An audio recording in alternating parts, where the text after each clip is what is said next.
நேர்கள் அனைவரையும் ஜெயா பிளஸ் தொலைக்காட்சியினுடைய ஏன் என்ற கேள்வி விவாத நிகழ்ச்சிக்காக நான் உங்கள் அனைவரையும் வரவேற்கிறேன். இந்நிகழ்ச்சியில் துறை சார்ந்த ஆளுமைகளுடைய எண்ண ஓட்டங்களை இன்றைய தலைப்பினுடன் மிக விரிவாக விவாதிக்கும் இக்களத்தில் இன்றையில் நாம் எடுத்துக்கொள்ளக்கூடிய மிக முக்கிய தலைப்பு என்னன்னா, நீதிமன்ற தலையிட்டால் பதவியில் இருந்த அமைச்சர்கள், ஊழல் அமைச்சர்களை பாதுகாக்கும் விளம்பர அரசு. உண்மையிலேயே இந்த சம்பவம் தமிழ்நாட்டை தாண்டி இந்திய அரசியலில் ஒரு பெரும் பிரளயத்தையும் உணர்வுகளையும் ஏற்படுத்தியிருக்கும். ஒரு அரசாங்கம் என்பது குறிப்பாக இத்தனை ஊழல் அமைச்சர்களை 33% திராவிட முன்னேற்ற கழக அமைச்சர்கள் ஊழல்வாதிகள், அவற்றிலே தற்போது மிக கடும் அழுத்தத்திற்கு உட்பட்டு நீதிமன்றத்தினுடைய கடுமையான பிரஷர் மனவேதனையின் பால் செந்தில் பாலாஜி தன் ராஜினாமா கடிதத்தை கையெழுத்திருக்கிறார். பொன்முடி வலுக்கட்டாயமாக நீக்கப்பட்டிருக்கிறார். இந்த நிகழ்வுகளுக்கு பின்னால் ஏனைய அமைச்சர்கள் கீழமை நீதிமன்றத்திலிருந்து விடுவிக்கப்பட்டதும் தற்போது கேள்வியாகி வருகிறது. KKSSR ராமச்சந்திரன், தங்கம் தென்னரசு, மா சுப்பிரமணியன், பெரியசாமி, இன்றைக்கு துரைமுருகன் போன்றவர்களும் கேள்வியாகி வருகிறது.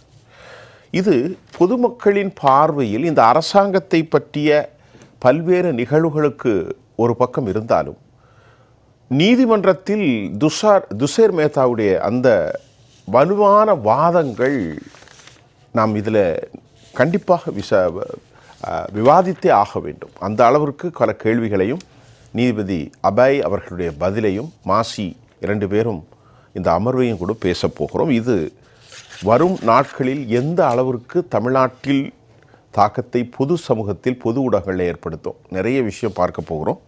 இன்றைக்கு நம்மோடு பேசுவதற்காக மூத்த பத்திரிகையாளர் திரு VS ராமன் அவர்கள் எம்மோடு இணைகிறார். பொருளாதார நிபுணர், அரசியல் விமர்சகர் சுப்பிரமணியன், அதை போன்று பொருளாதார நிபுணராக அரசியல் விமர்சகராக ஐயா ரவிசங்கர், இன்னும் சற்று நேரத்தில் எழுத்தாளர் பாஸ்கரன் கிருஷ்ணமூர்த்தி ஐயாவும் எம்மோடு இணைகிறார். சுப்பிரமணியன் சார், நீங்கள் சொல்லுங்கள், நான் இந்த தலைப்பை நீங்கள் எப்படி உங்களுடைய பார்வையில் இன்னைக்கு நடந்த நிகழ்வை எப்படி பார்க்குறீங்க? அதாவது திராவிட முன்னேற்ற கழகம் அரசாங்கம் பார்த்திங்கன்னா, அவர்களுக்கு ஏதாவது ஒரு ஊழல் குற்றச்சாட்டு அந்த அரசாங்கத்து மேலே வச்சுட்டாங்க, இல்லை அமைச்சர்கள் மேலே வச்சுட்டாங்கன்னா மறைமாற்றுவதற்காக நிறைய காரியங்கள் பண்ணி கொண்டு இருப்பார்கள். ஸோ இவங்க ஒரு 2-3-4 மாதங்களுக்கு முன்னாடி, அதாவது ஜனவரி 6ஆம் தேதி நினைக்கிறேன், நினைவு சரியாக இருக்குன்னா, அப்போ சட்டசபையில் ஆளுநர் ஐயா அவர்கள் சட்டசபையை துவக்கி வைக்கிறாங்க. அப்போ என்ன சொல்கிறாங்கன்னா, இவர் ஒரு கோரிக்கை வைக்கிறார். ஆளுநர் ஐயா அவர்கள் கோரிக்கை வைக்கிறார். அதாவது மினிஸ்ட்ரி ஆஃப் ஹோம் அஃபேர்ஸ், மத்திய அரசாங்கத்தின் கீழே இருக்கிற அந்த அமைச்சகம் ஒரு புரோட்டோக்கால் ஒன்று கொடுத்துருக்குறாங்க. ஆளுநர்கள் எந்த விழாக்களில் பங்கேற்கும் போதும் வெளியேறும் போதும் தேசிய கீதம் பாடப்பட வேண்டும் அப்படின்ட்டு அது ஒரு கோரிக்கையை வைக்கிறார். உடனே இவங்க அப்போ உள்ள அந்த ஊழல் குற்றச்சாட்டுகள் நடந்து கொண்டிருக்கின்றன. அதாவது பெண் குழந்தைகளுக்கெல்லாம் பாலியல் தொல்லைகள் கொடுத்து கொண்டிருக்கிறார்கள். இந்த மாதிரியான நிறைய ஊழல் குற்றச்சாட்டுகள் வரும்போது சட்டம் ஒழுங்கு கேடு கட்டு கொண்டிருக்கிறது தமிழகத்தில். அதெல்லாம் மடைமாற்றத்துக்கு என்ன பண்ணாங்கன்னா, உடனே RN ரவி ஐயா அவர்கள் முதல்ல தேசிய கீதம் பாட சொல்கிறாங்க. இது எங்களுக்கு சட்ட மரபு, இங்கே மரபு சட்டசபையில் மரபுக்கு எதிரானது அப்படின்னு சொல்லிட்டு அவர் வெளியேற்றுறதுக்காக ஒரு நடவடிக்கை ஏற்படுத்துகிறாங்க. சரி, ரைட்டு. இன்னைக்கு நம்ம பேசி கொண்டு வரதுக்கு ஒரு 1 மணி நேரம் முன்னாடி 6 மணிக்கு ஒரு பதவியேற்பு நடந்தது இல்லைங்களா? மனோ தங்கராஜ் ஐயா அவர்கள் பால்வளத்துறை அமைச்சராக பதவியேற்றார். அந்த நிகழ்ச்சியில் 6 மணிக்கு ஆரம்பிக்கிற நிகழ்ச்சியில் முதல்ல தேசிய பண் பாடப்பட்டது, தேசிய கீதம். சரிங்களா? ஜனகணமன பாடிட்டு அப்புறமா தமிழ் தாய் வாழ்த்து பாடினாங்க. அப்புறம் நிகழ்ச்சி ஒரு 10 நிமிஷத்தில் முடிஞ்சுது. அப்போ தேசிய கீதம் பாடினாங்க. இப்போ எங்கே போச்சு உங்களோட மரபு? ஸோ நீங்கள் மடைமாற்றம் செய்வதற்காகவே ஏதாவது ஒன்று திரித்து கொண்டு இதை மாதிரி மக்களை எப்போவுமே பார்த்திங்கன்னா என்ன நடக்குதோ நாட்டில் அதெல்லாம் மறைச்சிட்டு இதை மாதிரி மத்திய அரசாங்கத்து மேலே ஒரு குற்றச்சாட்டை வைக்கிறது, இல்லை ஆளுநர் ரவி ஐயா மேலே குற்றச்சாட்டை வைக்கிறது, இப்படி என்று மீடியாக்கள் மூலமாக ஒரு தேவையில்லாத ஒரு பிரச்சாரத்தை பண்ணிட்டு இருக்கனால நாட்டில் மக்களுக்கு என்ன நடக்குதுன்னே தெரிய மாட்டேங்குது. அதாவது சரி, இப்போ 10 மசோதாக்கள் ஆளுநர் ஐயாட்டா இருந்தது, அவர் மேலே அனுப்பிச்சார், அது சுப்ரீம் கோர்ட் இது பாஸ் பண்ணியிருக்கிறாங்க. சரிங்களா? அதே ஆளுநர்கிட்ட பாஜக தலைவர், முன்னாள் தலைவர் அண்ணாமலை 1,34,000 கோடி ரூபாய் ஊழல் குற்றச்சாட்டு கொடுத்துருக்கிறார். DMK ஃபைல்ஸ் 1, அப்புறம் DMK ஃபைல்ஸ் 2ன்னு சொல்லிட்டு ஒரு 5,000 கோடி ரூபாய் கொடுத்துருக்குறாரு. அந்த குற்றச்சாட்டில் போய் கேட்கலாம்ல நீங்கள், ஐயா நாங்கள் 10 மசோதாக்கள் உங்களுக்கு கொடுத்தோம், நீங்கள் மேலே அனுப்பலை, அப்புறம் அழுத்தம் கொடுத்தோம், 2வது தடவை பாஸ் பண்ணாங்க, மேலே அனுப்பிச்சாங்க. அதே மாதிரி அண்ணாமலை அவர்கள் உங்கள்கிட்ட கொடுத்துருக்குறாங்கல்ல எங்கள் மேலே ஊழல் குற்றச்சாட்டுகள், அது நாங்கள் வந்து உண்மை என்று நிரூபிக்கணுமா இல்லை தவறு என்று நிரூபிக்கணுமான்னு பார்க்கணும்ல. அதுக்கு எங்களுக்கு அந்த ஊழல் குற்றச்சாட்டு பேப்பர்லாம் எங்களுக்கு கொடுங்களேன். ஒரு பெரிய ட்ரங்க் படி அளவு கொடுத்துருக்குறாங்க.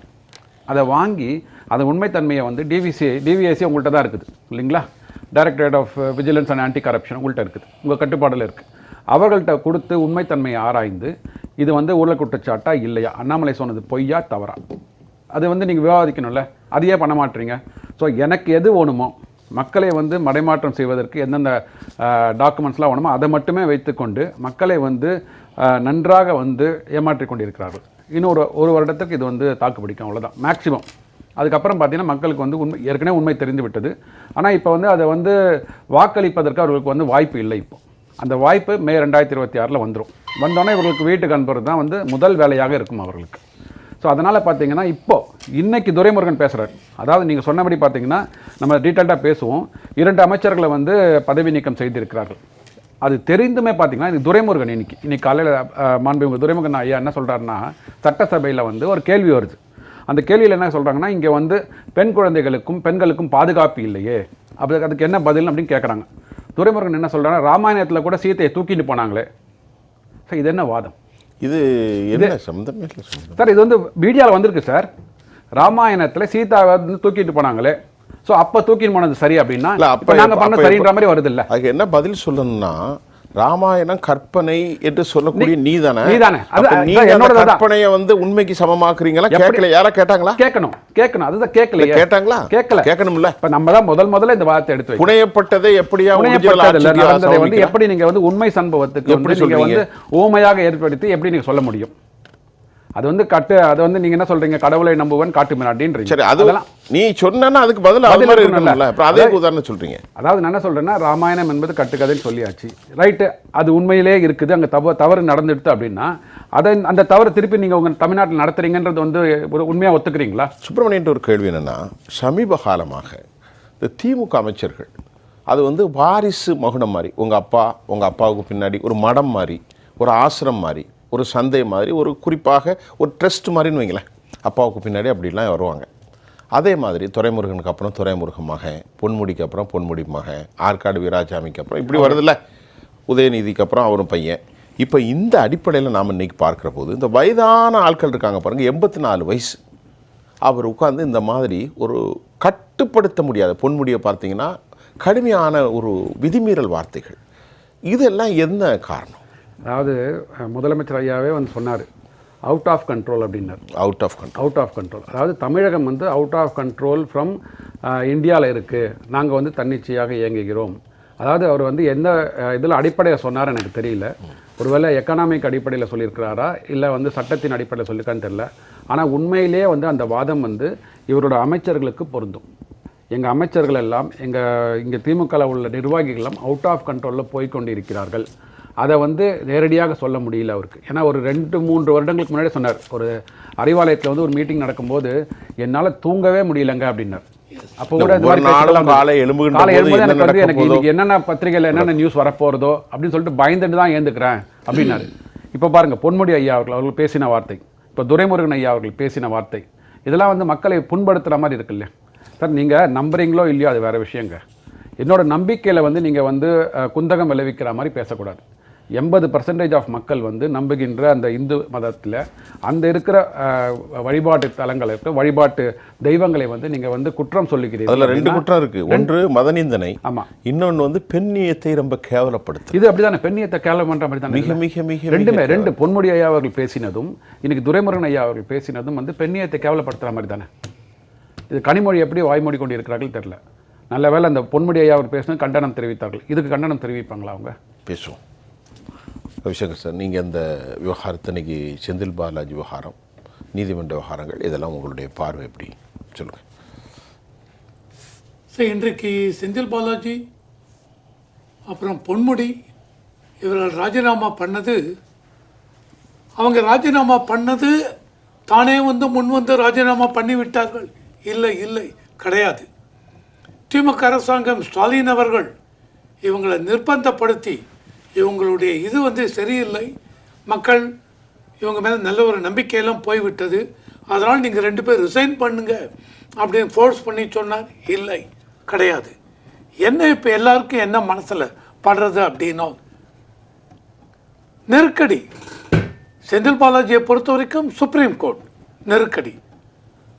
ஒன்று மந்திரி பதவியை ரிசைன் பண்ணுறியா, இல்லை பெயிலை கேன்சல் பண்ணி ஜெயிலுக்கு போறியா, அந்த நெருக்கடி. ஒன்று ரெண்டே தான், அவ்வளோதான். இவரை பொன்முடி அவர்களை பொறுத்த வரைக்கும் ஹைகோர்ட்டு கேட்குறாங்க, ஏங்க ஒரு நார்மலாக ஒரு மற்ற ஒரு குடிமகன் இந்த மாதிரி பேசியிருந்தால், தவறு செய்திருந்தால் உடனே எஃப்ஐஆர் ஃபைல் பண்ணுவீங்களே, இவர் மேலே ஏன் இது வரைக்கும் எஃப்ஐஆர் ஃபைல் பண்ணலை? இவரை திமுக கட்சியினுடைய டெபுட்டி ஜெனரல் செக்ரட்டரி போஸ்ட்லேருந்து எடுத்து விட்டோம், போருமாது? போராது. நீங்கள் எஃப்ஐஆர் ஃபைல் பண்ணுறீங்களா, ஆர் நாங்களே முன் வந்து சுவாமோட்டோ எஃப்ஐஆர் இனிஷியேட் பண்ணட்டுமா, என்ன பண்ணட்டும்? பொன்முடி அவர்களை பொறுத்த வரைக்கும் நெருக்கடி ஃப்ரம் ஹைகோர்ட். வேற வழி தெரியவில்லை. அதனால் திமுக அரசாங்கம், ஸ்டாலின் அவர்கள் இவங்க 2 பேரையும் ரிசைன் பண்ண சொல்லியாகிவிட்டது. இந்த ரிசைன் பண்ணதுனால இவங்களுக்கு கண்டிப்பாக இதனுடைய இம்பேக்ட் இருக்கும் சார். அதுதான் இவருக்கு மன உளைச்சல் இருக்கும். ஏன்னா இந்த 2 பேர், ஏன்னா இவர் வந்து பொன்முடி அவர்கள் விழுப்புரம் அந்த பக்கத்தில் பார்த்தீங்கன்னு வச்சுங்க, அந்த அளவுக்கு வாட்டர் பேஸ் செல்வாக்கு இது எல்லாமே இருக்குது.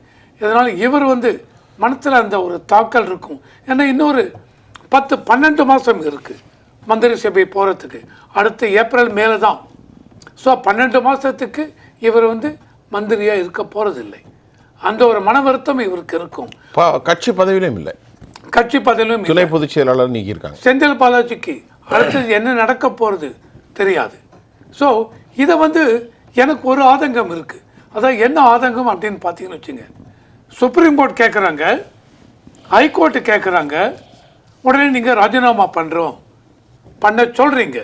ஆனால் இதே ஒரு கவர்னர் சொல்கிறார் செந்தில் பாலாஜி மேலே, நான் பேசுகிறது 2023 வருஷத்தை பொறுத்து, அதை பேசும்பொழுது 2023 இவர் மேலே இவ்வளோ குற்றச்சாட்டு இருக்க, இவர் மந்திரியாக கண்டினியூ பண்ணணுமா அப்படின்னு கேட்குறச்ச கவர்னருடைய மதிப்புக்கு மரியாதை இல்லை, அவருடைய ஃபீலிங்ஸுக்கு மரியாதை இல்லை. இது வந்து இதுதான் நம்ம நாட்டினுடைய நிலைமை. இன்னைக்கு கோர்ட்டு சொன்னால் தான் நான் கேட்பேன். கவர்னர் நீ சொல்லு, பிஎம் சொல்லு, இல்லை ஆப்போசிஷன் லீடர் சொல்லுங்க, மக்கள் சொல்லுங்க, மக்கள் தலைவர்கள் சொல்லுங்க, கேட்க மாட்டோம். அது பாட்டு ஒரு பக்கம், எங்கள் மேலே ஒரு தப்பும் இல்லை, இப்படி தான் நாங்கள் போக போகிறோம். இதை தாண்டி இன்றைக்கி பார்த்தீங்கன்னு அவங்க 2 பேரும் முடிஞ்சிருது. பொன்முடிக்கு அடுத்து என்ன வரப்போகிறது, அவருடைய பிளேஸு ஃபாரஸ்ட்ரிக்கு பதில் வேறு ஆள் வச்சாச்சு. ஓகே, தென் பொன்முடி இவருடைய கேஸில் இவருடைய இபி இது தென் மதுபானம் அந்த ஆய்வுக்குழு அது எல்லாத்தையும் மாற்றி வேற ஒருத்தர் கொடுத்தாச்சு. ஸோ செந்தில் பாலாஜியை பொறுத்த வரைக்கும் முடிந்து விட்டது. ஆனால் இவங்க கேஸ் ஃபர்தராக என்ன ஆக போகிறது, என்ன அதில் எந்த அளவுக்கு அரசாங்கத்துடைய ஊடுருவல் இருக்கும், இடைமறிதல் இருக்கும் தெரியாது. இதை தாண்டி மற்ற மினிஸ்டர்ஸ், இன்றைக்கி லேட்டஸ்ட்டாக வந்த நியூஸ் பார்த்தீங்கன்னு வச்சுங்க, பெரியசாமி அவர்கள் பெரியசாமி அவர், அவருடைய மனைவி, இவங்க மேலே ஏற்கனவே இருந்த சொத்து குவிப்பு வழக்கு 2006 2011 திமுக இருக்கும்பொழுது அந்த சமயத்தில் போட்ட சொத்து குவிப்பு வழக்கு, அது 2013 ஏடிஎம்கே ஆட்சியில் இருக்கும்பொழுது directorate of vigilance and anti corruption அவங்க ஃபைல் பண்ணிருக்காங்க. மறுபடியும் 2016 மறுபடியும் ஃபைல் பண்ணிருக்காங்க. அந்த 2 இதையும் திண்டுக்கல்லில் இருக்க கீழமை கோர்ட்டு இவங்களை அக்விட் பண்ணிட்டாங்க. இவங்க மேலே எந்த இதுவும் இல்லை. அக்யூட் பண்ணுறது டு பி கண்டினியூஸ் ப்ராசஸாக இருக்குது. ஆமாம், அது எதனால்? அது இப்போ எல்லாருமே கேகேஎஸ்எஸ்ஆர் வெளியிடப்படி சிறுவில்லிபுத்தூரில் தங்கம் தென்னரசு அதை போன்று, இப்போது பெரியசாமி அதை போன்று, துறையும் வரைக்கும் போது இப்போது ஆனந்த வெங்கடேசன் சொன்னார், 2 பேரும் அக்யூட் பண்ணும்போது அந்த பேப்பர் கொடுக்குறாங்க இல்லையா, 2 ஒரே காரணங்கள், ஒரே இது, காப்பி பேஸ்ட்டு. ஒன்று ஆனந்த் அவர் பேர் என்னது கேகேஎஸ்எஸ்ஆர், இன்னொன்று இது அப்படின்னு சொன்னார். அவர் தான் சூமோட்டோ எடுத்தார். ஓகே, அப்போது நான் நம்ம லாஸ்ட் டைம் கூட ஒரு இதில் பேசினோம், நம்ம பிரேக்குக்கு அப்புறம் ஸோ இந்த மினிஸ்டர்ஸ் சொன்ன மாதிரி ஐவி பெரியசாமி, தங்கம் தென்னரசு, கேகேஎஸ்ஆர் ராமச்சந்திரன், தென் இவங்க எல்லாரோட இதுலையும் கீழமை கோர்ட்டில் அவங்க வந்து அக்யூட் பண்ணிடுறாங்க. இதை தான் இவங்க எடுத்து ஹைகோர்ட் வந்து ஆனந்த் வெங்கடேஷ் அண்ட் இப்போ ரீசெண்டாக இன்னொருத்தர் சுவாமோட்டோ இன்னைக்கு எடுத்திருக்காங்க பெரியசாமி கேஸில். இல்லை, கீழமை கோர்ட்டு கொடுத்த அந்த ஜட்ஜ்மெண்ட்டை தள்ளுபடி பண்ணிடுறாங்க, டிஸ்பென்ஸ் பண்ணிட்டு. இல்லை ஓவரால் இந்த மாதிரி பார்க்குறச்ச தமிழ்நாடு ஒரு இந்தியா பூரா, நான் ரீசெண்டாக ஒரு ஆர்டிக்கல் ஒன்று படித்தேன், அசோசியேஷன் ஃபார் டெமோக்ராட்டிக் ரிஃபார்ம்ஸ்னு. அதில் வந்து 31 ஜனவரி 2023 கொடுத்துருக்காங்க. அதுக்கப்புறம் இப்போ நிறைய ஏறி இருக்குமே ஒழிஞ்சு குறைஞ்சிருக்காது. ஏன்னால் இந்தியாவை பொறுத்த வரைக்கும் இந்த மாதிரி கேசஸ்லாம் கன்விக்ஷன் ரேட்டுங்கிறது கம்மியாக தான் இருக்குது. ஸோ அந்த 31 John 2023 association for democratic reform அவங்க என்ன சொல்கிறாங்க, எல்லா ஸ்டேட்டு யூனியன் டெரிட்டரி எல்லாம் சேர்த்து 558 மினிஸ்டர்ஸ் அன்றைக்கி இருக்காங்க. அதில் 239 மினிஸ்டர்ஸ் அகேன்ஸ்டாக பெண்டிங் கிரிமினல் கேசஸ் இருக்குது. கிரிமினல் கேசஸ், அதாவது 43% of ministers state union territory இவங்க எல்லாருமே கிரிமினல் கேஸ், எல்லா கட்சியும் இருப்பாங்க. ஆமாம். இதில் இன்னொன்று பார்த்தீங்கன்னு வச்சுங்களேன், இதில் 164 மினிஸ்டருக்கு அகேன்ஸ்டாக சீரியஸ் கிரிமினல் சார்ஜஸ் அதில் இருக்குது. அதில் இவங்க சொல்கிறது என்ன அப்படின்னா, இதில் தமிழ்நாட்டில் நான் சொல்கிறேன் ஜான் 2023 33 மினிஸ்டர்ஸ் இருக்காங்க. அதில் 28 மினிஸ்டர்ஸ் அகேன்ஸ்டாக serious criminal pending criminal cases. அதுக்கு அடுத்தது வருது இமாச்சல பிரதேஷ், அதில் 9 மினிஸ்டர்ஸ் இருக்காங்க, 7 பேருக்கு அகேன்ஸ்டாக இருக்குது. தெலுங்கானா 17 மினிஸ்டர்ஸ் இருக்காங்க, அதில் 13 பேர் பெண்டிங் கிரிமினல் கேசஸ். இந்த மாதிரி ஃபுல் லிஸ்ட்டு கொடுக்குறாங்க. ஸோ எல்லா இதுலேயுமே இந்த மாதிரி இருக்குது. இந்த மாதிரி இருக்கும்பொழுது தமிழ்நாட்டில் இருக்குது, நான் கண்டிப்பாக அதனால் தமிழ்நாடு வந்து தனின்னு விட்டுற மாட்டேன். ஆனால் நம்ம லீகல் சிஸ்டமே பார்க்குறச்ச சார் இந்த மாதிரி இருக்கு, இந்த மாதிரி இருக்கும்பொழுது கேசஸ் போயிட்டே இருக்குது, லாங் ட்ரான் கேசஸ். நீங்கள் என்ன பண்ணுறீங்க, பெயில் கொடுக்குறீங்க, பெயில் கொடுத்த உடனே இவங்க வந்து பதவி எடுத்துக்கிறாங்க. அங்கே தான் தவறு வருது. நீங்கள் என்ன பண்ணணும், பெயில் கொடுக்குறீங்களா, இது முடிகிற வரைக்கும் பதவி மினிஸ்டர் பதவியில் நீங்கள் இருக்கக்கூடாதுன்னு சொல்லுங்கள். என்ன ஆகிட போகிறது, என்ன லாஸ் சொல்லுங்கள். சரி, நம்முடைய நிகழ்ச்சியிலே தற்போது பாஸ்கர் கிருஷ்ணமூர்த்தி சார் இணைகிறார். சார் வாங்க. பாஸ்கர் மூர்த்தி சார், நேற்றைய அந்த வாதங்களில் துஷேர் மேத்தா என்ன சொல்கிறாருன்னா, ப்ராசிக்யூஷன் தரப்பே வந்து அவங்க கட்சி தான் இருக்குது. அப்போ அவங்க வலுவாக முகுல் ரோஹித்தும் அவர்கள் வாதம் வைக்கின்ற போது இவர் என்ன வைக்கிறாரு, தொடர்ந்து 15 வருஷம் கேஸு பெண்டிங்கில் இருந்தால் அவர் அமைச்சராக கூடாதா, ஏன்னா செந்தில் பாலாஜிக்கு ஆதரவான வழக்கறிஞர் வைக்கிறார். அப்போ அது வாதம் போய்கிட்டு இருக்குது. சிறையில் இருந்த போதே ப்ராசிக்யூஷன் கடைசியில் முடிச்சு வச்சிடறார், ஜாமீன் அல்லது அமைச்சர் ஜாமீன் வந்து தொடர்வான்னு சொல்லி கேஸ் முடிஞ்சிருதுன்னு வைங்களேன். இதை எப்படி நீங்கள் பார்க்குறீங்க? இதில் எனக்கு என்ன, இந்த ஊடகங்கள் மேலே ஒரு கோபம் உண்டு எனக்கு. அதுவும் இன்றைக்கி கொஞ்சம் அந்த கோபம் அதிகமாகவே இருந்தது. என்ன அப்படின்னா, நீங்கள் பார்த்துருப்பீங்க, இருவர் விடுவிப்பு அப்படின்னு போட்டிருந்தாங்க, பொறுப்பிலிருந்து விடுவிப்பு அப்படின்னு. அவங்க விடுவிக்கப்படலை, அவங்க நீக்கப்பட்டிருக்காங்க. They have not been relieved, they have been removed. அவங்க மேலே எந்த ஒரு குற்றச்சாட்டுமே இல்லாமல் எதுவுமே இல்லாமல் இவர்களால் விடுவித்த மாதிரி போடுறாங்க இல்லையா, அந்த செய்தியே தப்பு. அவர்கள் அப்பட்டமாக நீக்கப்பட்டிருக்கிறார்கள். நீதிமன்றம் கடுமையாக கண்டனத்தை தெரிவித்திருக்கிறது. விடுவிப்புங்கிறது என்னென்னா, இப்போ ஒரு ஐஏஎஸ் ஆஃபீஸர் இருக்கார், இப்போ ஸ்டேட் சர்வீஸில் இருக்கார், அவர் சென்ட்ரல் சர்வீஸ் போகணும் அப்படின்னா அவர் பணியிலேருந்து விடுவிக்கப்பட்டார் அப்படின்னு சொல்லுவாங்க. வார்த்தையில் அர்த்தம் இருக்குது. ஆமாம், சென்ட்ரல் சர்வீஸ்லேருந்து ஸ்டேட்டுக்கு வராங்க அப்படின்னா அவங்க வந்து அங்கேருந்து விடுவிக்கப்பட்டார், இங்கே வராங்க. டிஸ்மிஸ்ங்கிறதுக்கு உள்ள அர்த்தம் வேறு. They have been removed, they have not been relieved. இதை எந்த ஒரு ஊடகமும் எடுத்து சொல்லலை. தப்பு, அதுவே தப்பு. ஏன்னா இது இப்படி தான் நடக்குது, தப்பாகத்தான் சொல்லப்படுகிறது. ஒரு தவறுக்காக நீதிமன்றம் கண்டித்து அவரை நீக்குகிற போது கூட ரொம்ப ஒரு சாஃப்ட் கார்னர் சொல்லுகிற போது, இந்த சாஃப்ட் கார்னர் தான் நமக்கு ரொம்ப கோபம் வருது. ஒரு மனிதன் தவறு செய்கிறான், தண்டனை பெறுகிறான்ங்கிறதெல்லாம் அடுத்த விஷயம். ஆனால் அந்த தவறை தவறாகவே பார்க்காமல் அவங்களுக்கு ஏதோ கௌரவமாக பார்க்குறாங்க. அவங்க விடுவிப்புங்கிறது கௌரவம், நீக்கம்ங்கிறது மிக நிச்சயமாக கௌரவமானது இல்லை. ஆனால் இதையும் கௌரவமாக பார்க்குறாங்க இல்லையா, அங்கே தான் நமக்கு வந்து கோபம் வருது. நமக்கான இந்த தார்மீக கோபம் எங்கேருந்து வருது அப்படின்னா, 2 பேர் நீக்கப்படுகிறார்கள், இன்னொருவர் உள்ளே வருகிறார், அவர் ஏற்கனவே நீக்கப்பட்டவர். அப்போ ஏன் நீக்கினாங்க, இப்போ எப்படி சேர்ந்தாங்க, யாராவது கேள்வி கேட்டாங்களா? ஏற்கனவே இருந்தவர் தானே, ஏற்கனவே ஏதோ ஒரு பொறுப்பில் இருந்தவர். இவர்களோட பாஷையில் சொன்னால், இவர்களோட மொழியில் சொன்னால் அவர் விடுவிக்கப்பட்டார். இப்போ திரும்பவும் உள்ள வர்றாரு. அப்போது ஏன் விடுவிக்கப்பட்டார்? இப்போ எந்த அடிப்படையில் அவர் மீண்டும் வருகிறார்? ஏன் மற்றவங்க இல்லையா? அது ஒரு 100-130 பேருக்கு இருக்காங்கல்ல, ஏன் அதுலேருந்து வேறு யாரும் வராமல் மீண்டும் மீண்டும் அந்த ஒரு 20-25 பேருக்குள்ளே ஏன் சுற்றி வரணும்? பாஸ்கரன் சார்ட்ட ஒரு கேள்வி. பொதுவாக துறை சார்ந்த விவகாரங்களை எல்லாம் பேசும்போது தமிழ்நாட்டில் ஊடகம் என்பது, ஒரு அமைச்சர் என்பது தங்களை காப்பதற்கு மக்களால் தேர்ந்தெடுக்கப்பட்ட பிரதிநிதிகள். அவர்கள் தவறுகள் செய்யலாம், அல்லது அரசாங்க தவறுகளில் அரசாங்கம் சாவரின் கண்ட்ரியில் அவர்களுக்கு கடப்பாடு இருந்தபோது தன் பணியிலிருந்து தவறுகின்ற போதும் அதையெல்லாம் மக்களுக்கு கொண்டு சேர்க்கணும். அப்படி ஒரு நிலை தமிழ்நாட்டில் இல்லையோ? அது எப்போவோ போயிடுச்சு சார். அதுவும் சில பேரிட நம்ம எதிர்பார்க்க முடியாது. நீங்கள் சொல்லக்கூடிய ஒரு சில நிலையெல்லாம் அந்த ஒரு எத்திக்கல் ஒரு மாரல் ஸ்டாண்டெல்லாம் சில பேரிட்ட நம்ம எதிர்பார்க்கவே முடியாது. எதிர்பார்க்க நம்மளோட தப்பு. அப்படி எதிர்பார்க்குறோம் அப்படின்னா நாம் தப்பு செய்யறோம், நம்ம மேலே தான் தப்பு, அவங்க மேலே தப்பு இல்லை.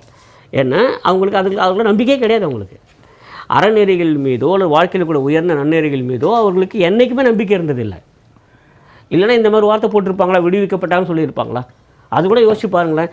உச்சநீதிமன்றம் சொல்லி 3 நாட்கள் 4 நாட்கள் கழித்து என்றைக்கு அந்த கெடு முடிகிறதோ அன்றைக்கி காலையில் தான் அவர்கள் விடுவிக்கப்படுகிறார். உடனே பண்ணியிருக்கணும்ல, உடனே சொல்லியிருக்கணும்ல, இவர்கள் இப்படிப்பட்டவர்கள் நாங்கள் வைத்துக்கொள்ள மாட்டோம், உடனடியாக நீக்கிக்கிறோம் சொல்லணும்ல. இது வரைக்கும் கூட சொல்லலை. அதை விட மோசமான ஒரு விஷயம் என்ன அப்படின்னா, ஏற்கனவே ஏராளமான குற்றச்சாட்டுகள் பதிவு செய்யப்பட்டு கீழமை நீதிமன்றம் கொடுத்த உத்தரவு சரியில்லை என்று மாண்புமிகு உயர் நீதிமன்றம் சொன்னதுக்கு பிறகு மீண்டும் அந்த வழக்கு திரும்ப திறக்கப்படும் சொன்னதுக்கு அப்புறம் கூட தொடர்ந்து அவர்கள் பொறுப்பில் இருக்காங்கல்ல. அதுக்கு என்ன அர்த்தம்? நீங்கள் என்ன வேணால் சொல்லுங்கள், இப்படி தான் இருக்கும். எங்களுக்கு கவலையே இல்லை. பொது வாழ்க்கையில் அறநெறிகள் பற்றி எங்களுக்கு எந்த கவலையும் இல்லை. இல்லை, நம்ம இப்போ தமிழகத்தில் அதிகம் பேசப்படுகிற விவகாரம் நிறைய இருக்குது. அரசாங்கத்தினுடைய குறைபாடுகள், துறந்த வாக்குறுதிகள், ஏழைகள் பிரச்சனைகள், அஃபீஷியல்ஸு போராட்டங்கள், மருத்துவர்கள் போராட்டம், இதையெல்லாம் நாங்கள் விவாதிப்பதில்லை. நாங்கள் விவாதிப்பதற்கு 15 மாதங்களுக்கு முன்னாமே அவரோடு அவர் சேர்ந்தால் 1+1 2 இது 15 மாதங்கள் கழித்து வரும். அது நமக்கு தேவையில்லை. அது அறிவிக்கப்பட்ட பின்பு அதை பேசலாம். அதற்கு முன்பு மக்களின் பிரச்சனைகள் எவ்வளோ இருக்கிறது அல்லவா? அதுதான் சார், மக்கள் பிரச்சனைகள் அவங்களுக்கு கவலையே இல்லை. நான் திரும்ப சொல்கிறேன், நீங்கள் உண்மையிலேயே மக்கள் பிரச்சனைகள் இருக்கிறது, அரசாங்கத்தினுடைய பொறுப்புகள் இருக்கலாம் இருந்ததுன்னா மீண்டும் மீண்டும் இவர்களையே சுற்றி அந்த பொறுப்புகள் வராது. ஏன் ஒரு சில பேரை மட்டுமே சுற்றி ஏன் பொறுப்புகள் வருகின்றன? நீங்கள் யோசிச்சு பாருங்களேன். நான் பொதுவாக கட்சி பற்றி பேசுகிறதில்ல. அனைத்து இந்திய அண்ணா திராவிட முன்னேற்ற கழகத்தில் ஒவ்வொரு முறை வருகிறப்போ யாராவது 10 பேர் புதிதாக பொறுப்புக்கு வருகிறார்கள். ஒருவர் நீக்கப்படுகிறாண்டா அந்த இடத்துல ஒரு இளைஞர், ஒரு புதிய ஒரு மனிதர் உள்ளே கொண்டு வர முடிகிறது. புதிதாகத்தான். ஆமாம், எத்தனை பேர் புதிதாக வரும்? ஏன் இங்கே அது மாதிரி நடக்க மாட்டேங்குது? ஏன் திரும்ப அந்த ஒரு 25 பேர் 30 பேர் அவங்க எதுவானாலும் பரவாயில்லை, அவங்க மேலே என்ன குற்றச்சாட்டுகள் இருந்தாலும் பரவாயில்லை, அவங்க நெருக்கமாக முக்கியமான புள்ளி அவர்கள் நெருக்கமாகத்தான் வைத்துக்கொள்வோம். அவர்களை வெளியே விட மாட்டோம். நீங்கள் என்ன வேணால் சொல்லுங்கள். அதுக்கப்புறம் உங்களுக்கு இந்த பதவி வேண்டுமா அல்லது உங்களுக்கு சிறை தண்டனை வேண்டுமா அப்படி கேட்குற போது தான் அவர் வெளியே அனுப்பாங்க. அது வரைக்கும் வெளியே அனுப்ப மாட்டோம். அப்போது கூட அவரை நாங்கள் விடுவிக்கத்தான் செய்வோம், நீக்க மாட்டோம். யோசிச்சு பாருங்கள். ரொம்ப முக்கியமான இடத்துல வந்திருக்கோம் இல்லையா? நான் ரொம்ப முக்கியமான தமிழ்நாடு அரசு உங்களுக்கு தெரியும். நான் எந்த ஒரு கட்சியின் பெயரையும் நபர்களின் பெயரையும் எப்பவுமே சொல்றது இல்லை, இப்பவும் இல்லை. ஆனால் என்னோட கோபம்லாம் என்ன அப்படின்னா, இந்த ஒரு கோபம் இருக்குல்ல, இந்த ஒரு தார்மீக கோபம் யாருக்கு இருக்கணும்னா அரசை வழிநடத்துகிறவருக்கு இருக்கணும். அவர் கூப்பிட்டு சொல்லணும், இவங்களால் இந்த அரசுக்கு கெடுதி, உங்களால் இந்த அரசுக்கு கெட்ட பேர் வருது, இது வேண்டாம், எங்களுடைய அந்த ஒரு நல்ல எங்களை பற்றி ஒரு நல்ல இமேஜ் கெட்டு போகுது, நீங்கள் வேண்டாம், வெளியே போங்க, உங்கள் மேலெல்லாம் குற்றச்சாட்டுகள் இருக்குது, நீதிமன்றம் இந்த மாதிரிலாம் சொல்லுது திரும்ப நீங்களாம் வெளியே போங்க. நம்மகிட்ட டீமா இல்லை, அவர் மிகப்பெரிய கட்சி சொல்லிக்கிற போது எத்தனை பேர் அங்கே அவர்களோட தேர்ந்தெடுக்கப்பட்ட உறுப்பினர்களே உள்ளே இருக்காங்கல்ல, எத்தனையோ பேர் உள்ளே கொண்டு வந்திருக்கலாமா? ஏன் மீண்டும் அதே 20 பேர் அதே 25 பேர் அவர்கள் மீது என்ன குற்றச்சாட்டு சொன்னாலும் பரவாயில்ல, நீதிமன்றம் அவர்கள் மேலே என்ன தான் திரும்ப அவங்க மேலே கண்டனத்தை தெரிவித்தாலும் பரவாயில்ல, அவர்கள் தொடர்ந்து இருந்து கொண்டே இருப்பார்கள். பேசுவோம். ரொம்ப முக்கியமாக இந்த டாபிக் நம்ம பேசுவோம். அப்போ அங்கே தான் நமக்கு கோபம் வருது. இப்போ இருங்கப்பா, எவ்வளோ பேர் இருக்காங்க உங்ககிட்டயே, எவ்வளோ பேர் இருக்காங்க, ஒரு நல்லவங்களை கொண்டு வந்து நான் 20 பேர் கொண்டு வாங்கல புதுசாக. நான் உண்மையிலே அதான் எதிர்பார்த்தேன். நான் எதிர்பார்த்தேன் 2 நாள் முன்பு என்னென்னா, ஏதோ ஒரு விதத்தில் அந்த தலைமை பொறுப்பில் இருக்கிறவருக்கு ஒரு நல்லது நடந்திருக்கிறது. ஏன்னா நீதிமன்றமே கண்டனம் தெரிவிச்சுப்பா, இனிமேல் உங்களெல்லாம் வச்சுக்க முடியாது அப்படின்னு சொல்லிட்டு அனுப்பிட்டு புது ரத்தத்தை கொண்டு வந்து எப்படி நல்லா இருந்திருக்கும் யோசிச்சு பாருங்கள். ஆனாலும் அவர்களே தான் தொடர்ந்து இடிக்கிறார்கள் என்று சொன்னால் அதன் பிள்ளை இருக்கக்கூடிய மர்மம் என்ன அப்படிங்கிறத எனக்கு புரியல. ராமன் சார், இப்போது பாஸ்கரன் கிருஷ்ணமூர்த்தி ஒரு அறச்சிட்டத்தை வெளிப்படுத்தினார். அதில் கொஞ்சம் சொல்கிறேன். கருணாநிதி, ஸ்டாலின், உதயநிதி, கனிமொழி, இது ஒரு வாரிசு. துரைமுருகனுக்கு அப்புறம் கதிரானந்த். அதுக்கப்புறம் 3வது எடுத்துக்கிட்டோன்னா ஆற்காடு வீராசாமியுடைய மகன் டாக்டர் ஒருத்தர் வந்திருக்கார், எம்பி. பொன்முடி மகன் சிகாமணி. பழனிவேல் தியாகராஜன் அவருடைய மகன் பிடிஆர். தங்கம் தென்னரசு, தங்கபாண்டியன், தமிழச்சி தங்கபாண்டியனுடைய பிள்ளைங்க 2. பெரியசாமி தூத்துக்குடி மாவட்ட செயலாளர், அவனுடைய மகன் கீதா ஜீவன். இன்னும் நிறைய லிஸ்ட் இருக்குது. கேஎன் நேரு, அவருடைய பையன் அருண் போட்டிட்டு வந்துட்டாப்புல. இப்படியே வருதுங்கிறத அறச்சிட்டோம். இது என்னையா, இது மடாலயமா, இது என்னது சொத்தா அப்படின்னு கேட்க. அதாவது ஒரு பொம்மல் ஆட்டம் நடக்குது, ரொம்ப புதுமையாக இருக்குது. இன்னும் முதல்ல இது ஒரு மன்னர் ஆட்சி சார். அதாவது பேரரசு சிற்றரசு உங்களுக்கு, ஊராட்சி உங்களுக்கு, பேராட்சி அவருக்கு, அந்த மாதிரி தான் ஒரு நிலைப்பாடு உருவாக்குறாங்க. இப்போ நீங்கள் வச்ச தலைப்பு ஊழல் அமைச்சர்களை பாதுகாக்கும் விளம்பர அரசு. இங்கே பொதுவாக ஒரு சினிமா படம் பார்க்கும்போது எம்ஜிஆர் காலத்தில் அந்த பார்த்தீங்கன்னா மீனவர் நண்பன், படகோட்டி, மதுரை மீட்ட சுந்தரபாண்டியன், திருவிளையாடல், சரஸ்வதி சபதம், மேல் மருத்துவம், அதிபிரசத்து, இந்த போன்ற படங்கள்லாம் இன்றைக்கும் நம்ம தமிழக மக்கள் மத்தியில் அந்த பாட்டு படத்துக்கு பேர சொல்ல பாட்டு ஆட்டோமேட்டிக்காக பாடுவாங்க. அதே போல் இன்றைக்கி வந்து பார்த்திங்கன்னா ஒரு அரசு ஒரு ஆட்சி அமைக்கிறாங்கன்னா அது மக்கள் பாராட்டணும். சுவாமி ஐயப்பன் படத்தில் ஒரு படம் வந்தது. அந்த படத்தில் ஒரு கதாபாத்திரம் வரும், பந்தளத்து மகாராஜாவுக்கு குழந்தை இல்லை. ஆகவே குழந்தையை வந்து அவர் புலி காட்டில் ஓடும்போது அவர் குழந்தையை வந்து பிரம்மன் மூலமாக கண்டுபிடிச்சு கொண்டு வைக்கிறாங்க. தொட்டில் போட்டு தாளாட்டும் போது மக்கள்லாம் வந்து அந்த ராஜ்ய பந்தளத்து மக சமஸ்தானமே வந்து பாடல் பாடுறாங்க. அந்த பாட்டு வரின்னா, தெய்வ வடிவினிலே உதித்த தெய்வ குழந்தையடி, கைகள் இரண்டுக்குள்ளே மனிதன் கருமம் தொலைந்ததடின்னு பாட்டு. முல்லை கொடியினிலே புதிய மொட்டு மலர்ந்ததடி, பிள்ளை கழிதீர நமக்கோர் பேரும் கிடைத்ததடி. இன்னும் அந்த குரூப் இது பாடுவாங்க பாடல்கள். அப்போ ஒரு குழந்தை பந்தளத்து மகாராஜாவுக்கு குழந்தை இல்லாமல் குழந்தை எடுத்து அதை வளர்த்து அதை ஆளாக்குன்ற போது ஊர் மக்களே பாராட்டுகிறார்கள். இதுதானே நிலைப்பாடு. இந்த நிலைப்பாடு என்னன்னா ஒரு அரசு. அதே போல் காமராஜர், பெரியார், நம்முடைய பேரறிஞர் அண்ணா அவர்கள், எம்ஜிஆர் அவர்கள், ஜெயலலிதா அம்மா அவர்களும் முதல் அமைச்சராகின்ற போது மக்களுக்கு எல்லா வகையிலும் நன்மையாக இருக்கின்றது. மக்கள் பாராட்டுகின்றார்கள். இன்றைக்கி தமிழ்நாட்டில் வந்து வெயில் நேரத்தில் தண்ணீர் பந்தல், மோர் பந்தல், தர்பீஸ் பந்தல், இளநீர் பந்தல்னு திட்டம் கொண்டு யார் தெரியுமா? புரட்சி செல்வி ஜெயலலிதா அம்மா தான். வெயில் காலங்களில் மக்கள் பேருந்து நிலையங்கள் நிற்கிறார்கள், அவருக்கு தாக்கத்தை தனிங்களும் சொன்னார்கள். ஆனால் இன்னைக்கு அதே போல் 10 ரூபாய்க்கு தண்ணி கொண்டு வந்தாங்க. 2011 ஜெயலலிதா அம்மா முதலமைச்சர் இருக்கும்போது அந்த 10 ரூபா தண்ணீர்னா சாமானிய மக்களோட அந்த 10 ரூபா வாட்டர் பண்ண. இன்றைக்கி என்னென்னா அறிவாலயத்தில் அவங்களே ஒரு வாட்டர் கம்பெனி ஆரம்பித்து எல்லா ஒயின் ஷாப்பை கூட அவங்க விட்டு பார்க்கல. மதுபான கடையிலே அவங்களுடைய வாட்டர் தான் இன்றைக்கி உள்ள விற்கக்கூடிய ஒரு நிலைப்பாடு உருவாகி போச்சு. இப்போ தமிழ்நாடு அரசின் சாதனை நீங்கள் பாருங்கள். தலைப்பு ஊழல் அமைச்சர்கள். இந்தியாவில் உள்ள மாநிலங்களில் உள்ள அமைச்சர்கள் மற்ற அரசியல் கட்சி யாராக இருந்தாலும் ஊழல் செய்வது எப்படி என்ன தமிழ்நாட்டில் விரைவில் பயிற்சி பட்டறை ஒன்று ஆரம்பித்தாலும் கூட ஆச்சரியப்பட வேண்டிய நிலைமை இல்லாத ஒரு இது இருக்குது. காரணம் என்னென்னா எதிரெடுத்தாலும் ஊழல்னா இன்றைக்கி பொன்முடி அவர்கள் இது பண்ணியிருக்கிறாங்க. இன்றைக்கி செந்தில் பாலாஜி அவர்களுக்குன்னா எல்லாமே அழுத்தத்தின் பேரில் தான், நீதிமன்ற அழுத்தத்தின் பேரில் தான் அவங்க பண்ணியிருக்கிறாங்க. இது அடுத்தது ஒரு டஜன் மந்திரி இருக்கிறாங்க லிஸ்ட்டில். இந்த ஒரு டஜன் மந்திரிகளை இப்போ லேட்டஸ்ட்டாக மந்திரிகள் என்ன பண்ணுறாங்கன்னா, நாம் இனிமேல் இது சிக்கக்கூடாது, அதில் இப்போ நான் அமைச்சர்னா எங்கள் அண்ணனை வச்சு ஒரு பினாமியாக உருவாக்கி அவங்க ஒரு முதல் கம்பெனி ஆரம்பிக்கிறாங்க. அந்த கம்பெனி எப்படி பண்ணனா, உதாரணத்துக்கு அண்ணன் நீங்கள் ஒரு வருவாய்த்துறை மந்திரியாக இருக்கிறீங்க, இல்லை ஒரு பிற்படுத்தப்பட்ட நலத்துறையில் இருக்கிறீங்க, இல்லை ஊரக வளர்ச்சி துறையாக இருக்கிறீங்க, இல்லை நகர்ப்புற ஊராட்சி, பேராட்சி, நகராட்சியோட நிர்வாகத்தில் இருக்கிறீங்க, ஏன்னா இபி மினிஸ்டராக கூட வச்சுருங்களேன். என்ன பண்ணுறீங்கன்னா, நான் அமைச்சனா என் தம்பியை தனி நிர்வாகத்தை கொண்டாக்கிறேன். என் தம்பி இதை கலெக்ஷன் பண்ணதுக்காக ஒரு 20 பிஏக்களை துறை சார்ந்த ஓய்வு பெற்ற ஊழல் அதிகாரிகளையும் துறை சார்ந்த ஒப்பந்ததார சில ஆட்களையும் போட்டு டிஸ்கஸ் பண்ணி அதை தரம் வாரியாக பிரிக்கிறாங்க. ரேஞ்சுனா இபியில் பார்த்தீங்கன்னா ஃபோர்மேன், அடுத்தது ஏஇ, அடுத்தது ஏடிக்கு அடுத்து இக்கு அடுத்து எஸ்சிக்கு அடுத்து சி. இதில் சவுத்து வெஸ்ட் நார்த்னு வருது. இந்த சவுத்து வெஸ்ட்டில் சென்னையில் உதாரணத்தை சொல்கிறேன். சென்னையில் பார்த்தீங்கன்னா வெஸ்ட்டில் உள்ள நார்த் மெட்ராஸில் சி போசி யாரும் வேண்டாம் சொல்லுவாங்க. ஏன்னா அங்கே சோர்ஸ் இல்லை. அப்போ எல்லோரும் சென்னை தெற்கு ஜில்லையாக வராங்கன்னா இங்கே டெவலப்மெண்ட் ஏரியா 5 கோடி 10 கோடி கொடுத்து அழகாக உட்காந்துட்டு சூப்பராக நீ பாதி நான் பாதி கண்ணே என்ன நிலைப்பாடு இருக்கின்றது. அதே போல் பார்த்தீங்கன்னா இன்றைக்கி வந்து அது மாதிரி இபியில் இந்த மாதிரி நிலைமை இருக்குது. அது மாதிரி ஊராட்சியில் பார்த்தீங்கன்னா ஊராட்சி செயலர் வரைக்கும் காசு சார். அப்போ இந்த நீங்கள் நல்லா புரிஞ்சுங்க, டெண்டர் வைக்கல ஒரு ஊழல். அதே போல் டிரான்ஸ்ஃபர் ஊழல் வந்து யார் இடி ஐடிக்கு இந்த சொத்து குவிப்பு எப்படி வராங்கன்னா, இந்த டிரான்ஸ்ஃபர் இந்த இதில் பார்த்தீங்கன்னா ஒரு ஆண்டுக்கு பார்த்தீங்கன்னா குறைஞ்சபட்சம் 1000 கோடி ரூபா டேர்ன் வருது சார். டெண்டர் வைக்கிறது போக இந்த ஊராட்சி, பேராட்சி, நகராட்சி, மாநகராட்சி, குப்பையிலேருந்து எல்லா இதுலையுமே இந்த ஒவ்வொரு டெண்டரு கான்ட்ராக்ட் ஒர்க் எல்லாமே பார்த்தீங்கன்னா அமைச்சரோட உறவு தான் இதெல்லாம் எடுத்து நடத்துகிறாங்க. இப்போ இதெல்லாம் கணக்கில் வராது. கணக்கில் வராமல் இருக்கும்போது பார்த்தீங்கன்னா கணக்கில் வராமல் இன்னைக்கு கனிமவளத்துறை அமைச்சரை வந்து துரைமுருகன் அமைச்சர்கிட்ட போய் கேட்க முடியுமா, என்னப்பா கணக்கு கொண்டு தான் கேட்க முடியுமா? நானே தலைமைக்கு இன்னொரு தலைமையான அவர் கேட்குறாரு. ஸோ இந்த மாதிரி ஒரு நிலைமையில் இருக்கின்ற நேரத்தில் இன்றைக்கி அவங்க தமிழ்நாட்டு மக்களை டோட்டலாக மறந்துட்டாங்க.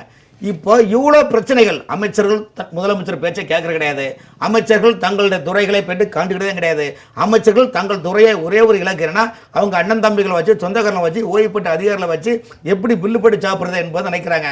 இதையும் பத்தாதுன்னு உலக வங்கியில் கடனாக வாங்கி 10 லட்சம் கூட்டிட்டு நெருங்கிட்டு இருக்குது. இதைத்தான் தொடர்ந்து தேகத்தில் சின்னமாக தொடர்ந்து சொல்கிறாங்க. நீங்கள் செய்யக்கூடிய திட்டங்கள் மக்களுக்கான செயல்பாடுங்க, நீங்கள் உங்கள் குடும்ப வளர்ச்சிகளை செயல்படுத்திட்டா எப்படி இந்த தமிழகத்தினுடைய வளர்ச்சி பாதை முன்னோக்கி செல்லும் ஜெயலலிதா மட்டும் நம்முடைய தேகத்தில் சின்னமும் அந்த கொஸ்டின் தான் எழுப்புறாங்க. ஆனால் இப்படிப்பட்ட நிலைமையில் இருக்கின்ற போது இந்த ஆட்சியை வந்து அவர்கள் தப்பிக்கிறதுக்கு ஒரே ஆயுதம் எடுத்த ஆயுதம் என்னன்னா எதிர்க்கட்சிகள் மீது பழி சுமத்துவது, நிச்சயமாக ஆளுநர் மீது பழி சுமத்தது, பிரதமர் மீது பழி சுமத்தது. ஒன்றுமே இல்லாட்டா இருமொழி கொள்கை கொண்டு வெளியில் டேபிளை கொண்டு வச்சுருது. ஒன்றுமே இல்லாட்டா வந்து மும்பலிக்கு இந்த திட்டங்கள், அப்புறம் வந்து மறுசீரமைப்பு திட்டங்கள், தொகுதி மறுசீரமைப்பு முன்னாடி ஏதாவது ஒரு பிரச்சனை கொண்டு மேலே வச்சு இதை வச்சு ட்ரெண்டிங் நியூஸாக ஆக்கி விட்டுறது. வேறு இதில் என்னதான் இந்த அரசு சாதிச்சிருக்கா? ஒன்றுமே கிடையாது. ஆகவே இந்த அரசுனால தமிழ்நாட்டு மக்களுக்கு எந்த நன்மைகள் அத்தனை அமைச்சரும் ஊழலை செய்திருக்காங்க சார். இப்போ அண்ணன் நம்முடைய பாரதிய கிருஷ்ணன் பொறுத்தவரைக்கும் மனோஜ் தங்கராஜ் பற்றி சொன்னார். மனோஜ் தங்கராஜை பொறுத்த வரைக்கும் ஏற்கனவே நன்றாக புரிந்து கொள்ளுங்கள். மனோஜ் தங்கராஜ் இது போன்ற கிட்டத்தட்ட 10 அமைச்சர்கள் மீது ஊழல் குற்றச்சாட்டுகளை இன்டெலிஜென்ஸ் ரிப்போர்ட் மூலமாக உள்துறை அமைச்சர் உள்ளன. மாண்புமிகு முதலமைச்சர் அவர்கள் பிரதமரை சந்திக்க செல்கின்றார். மகன் துணை முதலமைச்சராக வேண்டும், மந்திரி சபை மட்டும் பல விஷயங்கள் கோரிக்கை சொல்லும்போது அங்கே என்ன சொன்னாலும் தெரியுமா? இந்த மனோஜ் தங்கராஜ் என்னங்க கன்னியாகுமரி மாவட்டத்தை முழுங்கிட்டு போயிட்டாரு, மத கலவரத்தை உச்சத்தில் போயிட்டு இருக்கிறாரு. இந்த மாதிரி சொல்லும்போது அவங்கள சொல்லி தான் சில அமைச்சர்கள் பொன்முடியா உட்பட சில அமைச்சர்கள் லாகா மாற்றினது டோட்டலாக வந்து மனோஜ் தங்கராஜ் தூக்குறாங்க. மனோஜ் தங்கராஜ் தூக்குனா என்ன பண்ண தெரியுமா? குமரி மாவட்டத்திலேருந்து மொத்த மிஷினரி ஃபாதர்களை கூப்பிட்டு அறிவாலயத்தில் கொண்டு போய் எப்படியா மனோஜ் தங்கராஜுக்கு நீங்கள் மந்திரி சபை கொடுங்க, அவ்வளோ எவ்வளோ பேர் நல்லவர் தெரியுமானு ஒரு சீன் போட்டார். உடனே செஞ்சு மஸ்தான் நான் எம்எல்ஏ இருக்கிறேன்ல, அதில் அவருக்கு சார்பில் சும்மா இருக்க முடியுமா? அவரும் இவர் ஜமாத்தில் உள்ளவங்களை ஆமாம், இவர் உருது முஸ்லீம் ஆகும் என்னதில் அந்த முஸ்லீம் சம்பந்தம் உருது முஸ்லீம் சம்பந்தமான தலைவர்கள்லாம் கொண்டு வச்சு அவங்களும் தன்னுக்கு இப்போ என்ன கேட்குறாங்க? மத ஜாதியில் போயிட்டு இருக்கு. ஆமாம், இப்போ அடுத்த கதை கேளுங்க.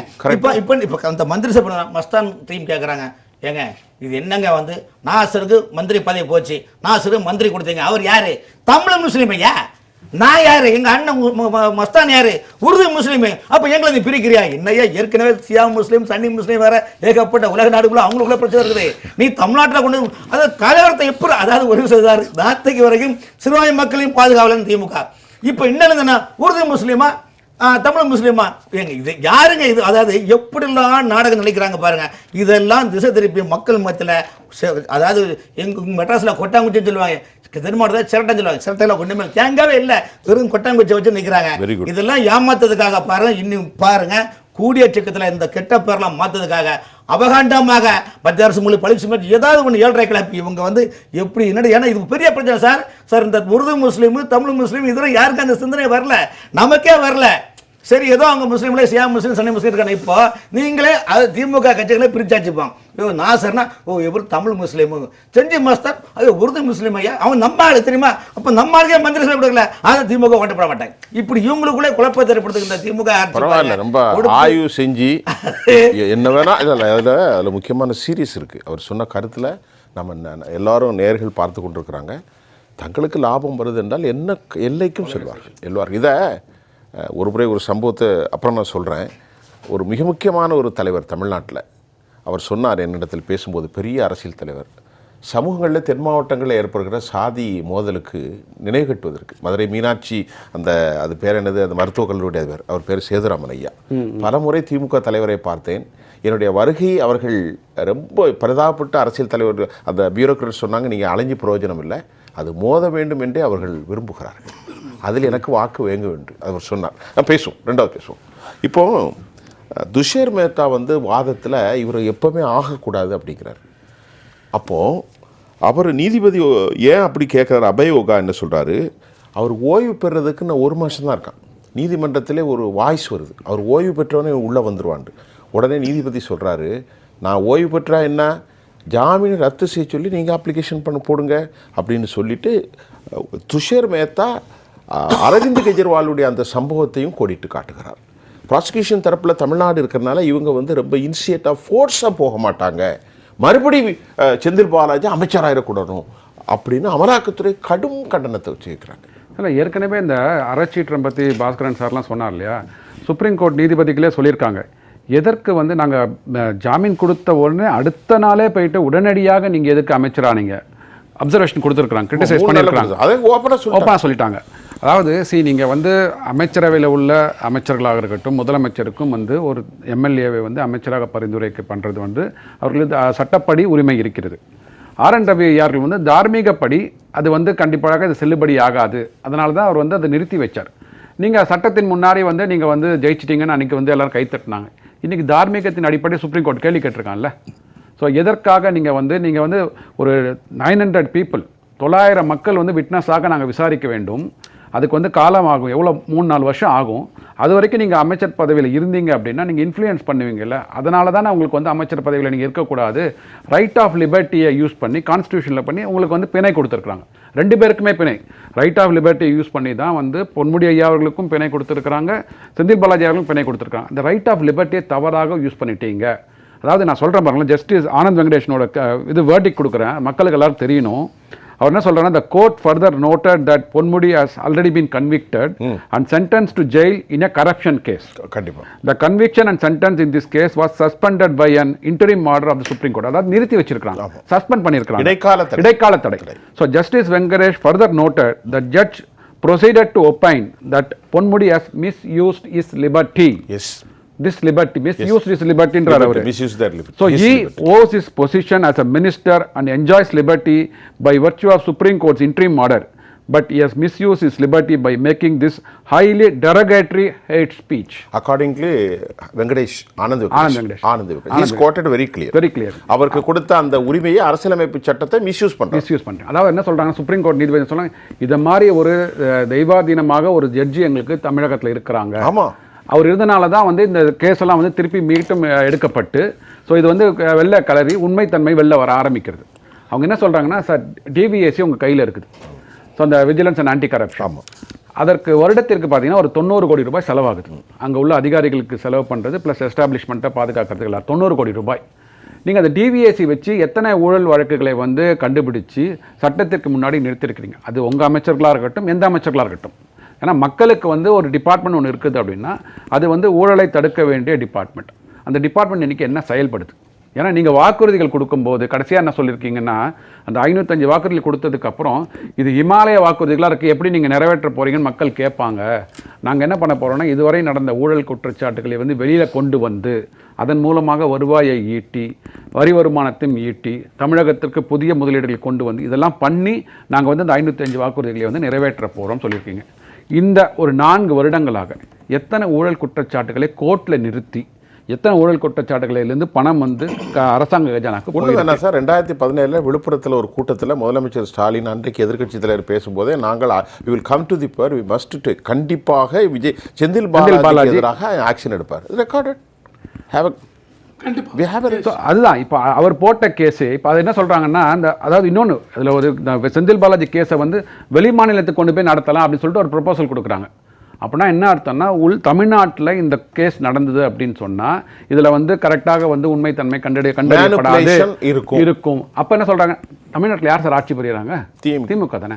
அப்போ நீங்களே ஒத்துக்கிறீங்க இங்கே வந்து சட்டம் ஒழுங்கு சரியா இல்லை, நீதி நேர்மை சரியாக இருக்காது, அதனால் வெளிமாநிலத்துக்கு கொண்டு போங்கன்னு சொல்லிட்டு நம்ம மேலேயே நம்ம வந்து தப்பு சொல்லிக்கிறோம். இப்போ டாஸ்மாக் வழக்கில் அமலாக்கத்துறை உயர் நீதிமன்றத்துக்கு போயிட்டு அங்கே போனாங்க. ஆமாம், நீதிபதி சஞ்சய் கண்ணா என்ன சொன்னார், ஏன் உன் ஸ்டேட்டில் உள்ளது நீ நீதியிலே முதல்ல அங்கே போயிட்டு வா அப்படின்ட்டு. அதாவது இப்போ நம்ம பேசிட்டு இருக்க நேரத்தில் பார்த்தீங்கன்னா, சென்னையில் சட்டமன்றம் இன்னைக்கு நடந்து கொண்டு இருக்கிறது, இன்னும் ஒரு 2 நாட்கள் இருக்குன்னு நினைக்கிறேன். அதில் வந்து கஞ்சா விற்ற வழக்கில் ஒரு இளைஞர் கைது. சார் சென்னையில் வந்து நீங்கள் வந்து ஹோம் மினிஸ்டர் யார் நமக்கு?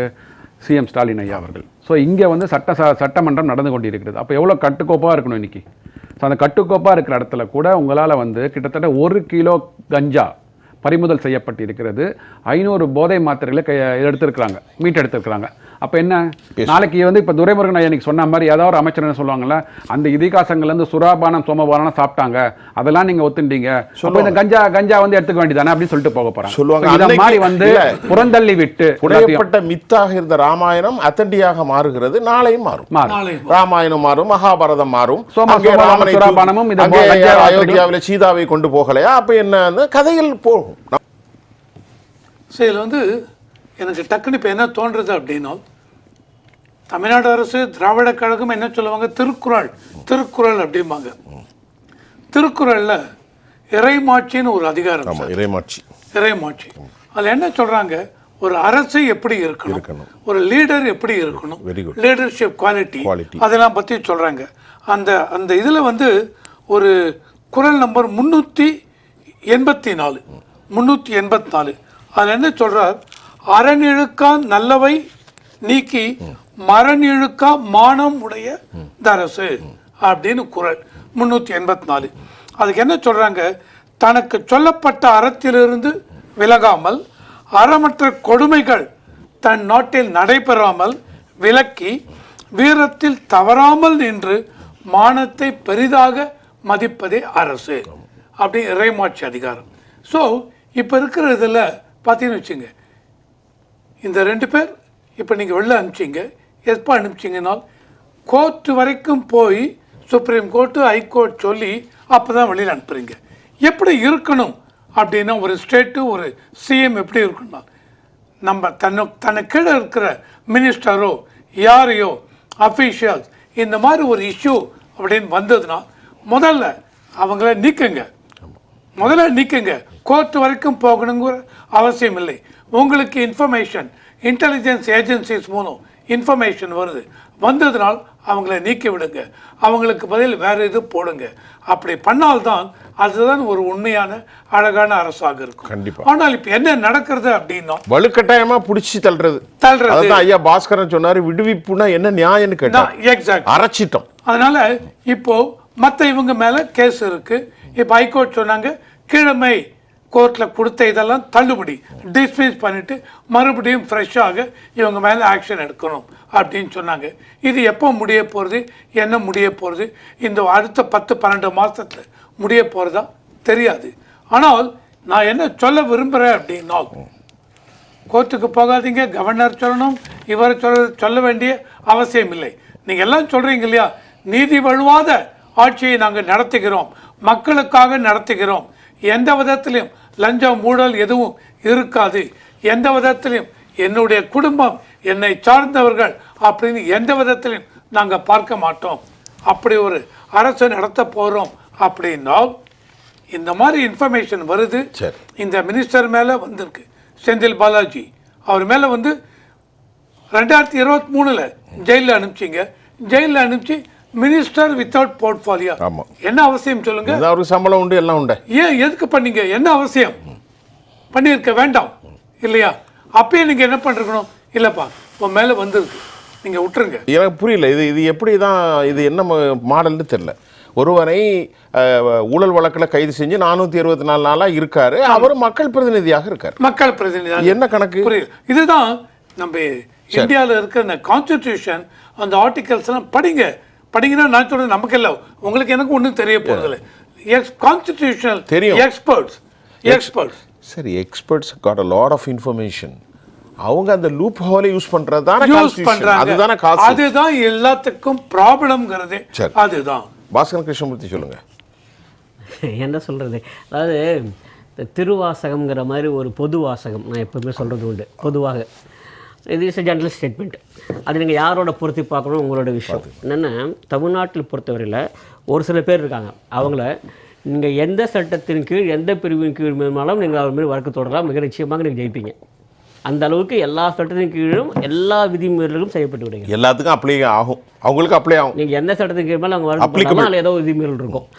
இது இப்படி ஒரு ஒரு அணியை வைத்துக்கொண்டு, ஒரு குழுவை வைத்துக்கொண்டு எப்படி மக்களுக்கு நல்லது செய்ய முடியும் அப்படின்னு யோசிக்கிறேன். நான் ரொம்ப யோசிச்சு சொல்கிறேன். அதனால தான் இந்த அரசுங்கிறதோ நிர்வாகங்கிற வேலையை நான் சொல்லலை, எல்லாமே சொல்கிறேன். எப்படி மக்களுக்கு இது மாதிரியான ஒரு குழுவை வைத்துக்கொண்டு நல்லது செய்ய முடியும்.